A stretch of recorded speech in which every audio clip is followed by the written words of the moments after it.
Welcome to the Banker Lamp. Please enjoy the video.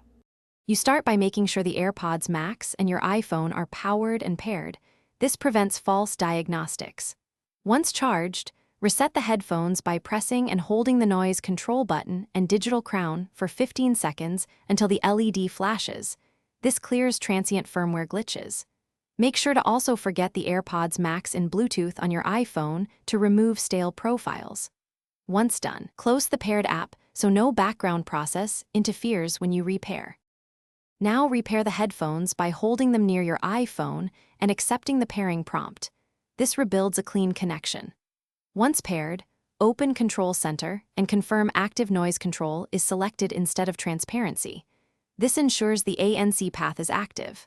Next, go to Settings, right arrow Bluetooth, right arrow the Airpods Max info card to verify firmware and toggle automatic switching off and on to reset profile negotiation. These steps reinitialize audio. Finish by testing with a consistent audio track.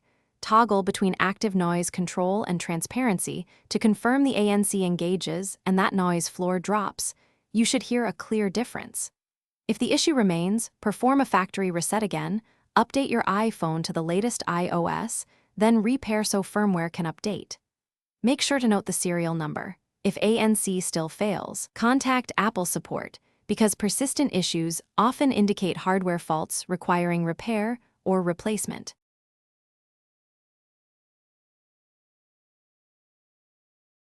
Thanks for watching. If this was helpful, leave a like and consider subscribing. See you next time.